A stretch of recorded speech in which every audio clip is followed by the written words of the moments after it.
हाँ जी दोस्तों, क्या हाल चाल है। आई होप सभी बच्चे बहुत बढ़िया होंगे और इस समय तो भाई लगे होंगे कि भाई बस किसी तरह जो आने वाला अटेम्प्ट है उसको अपन ने अच्छे नंबर से निकालना है। जितने दिन एग्जाम के लिए शेष रह गए हैं, कई बार जब हम पढ़ रहे होते हैं, रिवीजन कर रहे होते हैं, तो हमारे माइंड में ना डाउट आ जाता है।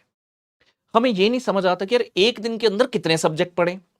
क्योंकि कई बार क्या होता है, जैसे ही सब्जेक्ट समझ में आने लगता है, जैसे ही सब्जेक्ट के साथ प्यार होने लगता है, 2-2.5 घंटे पढ़े तभी माइंड में आता है अरे नहीं भाई, और भी तो पेपर हैं, और भी तो सब्जेक्ट है, बंद करो, दूसरे पेपर की तैयारी मुझे करनी है, तो मैं दूसरा उठा लेता हूं।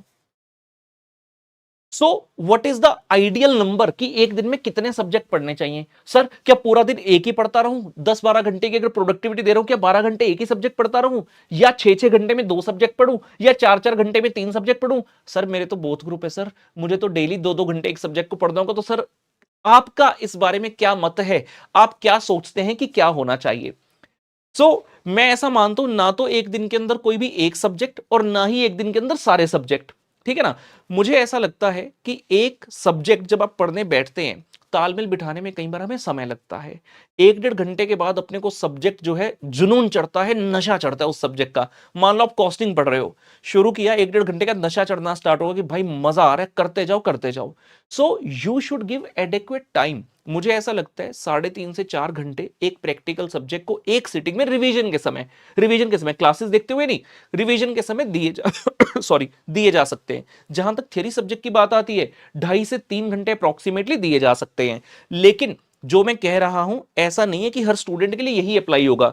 मान लीजिए आपने एक पर्टिकुलर डे पर एक सब्जेक्ट उठाया और आपका मन लग गया, आपने ठान लिया, मन में मोटिवेशन आ गया कि भाई टारगेट है, आज इस सब्जेक्ट को मैं इतने चैप्टर खत्म करके छोड़ूंगा, तो बहुत बढ़िया चीज है। आप उसी सब्जेक्ट को कंटिन्यू करिए और जब तक अपना टारगेट अचीव ना हो जाए पढ़ते रहिए। लेकिन हर इंसान को देखो खुद का पता होता है और खुद की सराउंडिंग्स के बारे में पता होता है। अगर आपने टारगेट बनाया और आप पढ़ रहे हो, लेकिन टारगेट अभी 70% हुआ, अब आपको बोरियत आने लगी और उसके बाद भी अगर कंटिन्यू कर रहे हो, तो सिर्फ आप उस टारगेट को अचीव करने के लिए पढ़ रहे हो, नॉलेज नहीं मिल रही है आपको, तो उस सिचुएशन में बेटर है इस सब्जेक्ट को बंद कर देना चाहिए और कोई दूसरा सब्जेक्ट मुझे उठा लेना चाहिए। ठीक है ना।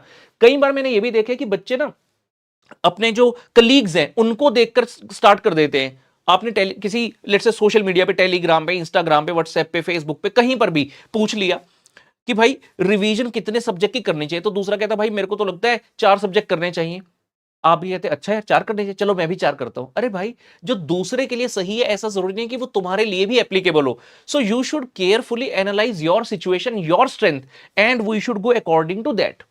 जब एसएम पढ़ते हैं वहां पर भी एक एनालिसिस आता है भैया, स्वोट एनालिसिस। जो दूसरा कर रहा है खुद से वो नहीं करना सोचकर कि वो कर रहे तो मैं भी करूंगा। भाई तू अपनी स्ट्रेंथ और अपनी वीकनेस देख और उसके हिसाब से आगे बढ़, तभी अपना जो रिजल्ट है वो बढ़िया आएगा। हमें किसी को कॉपी नहीं करना है, हमें अपनी सिचुएशन का जायजा लेकर अपने हिसाब से आगे बढ़ना है। तो उम्मीद करता हूं आप बढ़िया तरीके से आगे बढ़ेंगे और इस वीडियो से जो है कुछ आप रीप करेंगे एंड इस वीडियो के माध्यम से आपको कुछ ना कुछ गाइडेंस जरूर मिलेगी। आपका इस बारे में क्या मानना है कि कितने सब्जेक्ट पढ़ने चाहिए, कमेंट सेक्शन में पुत्र जरूर शेयर करना।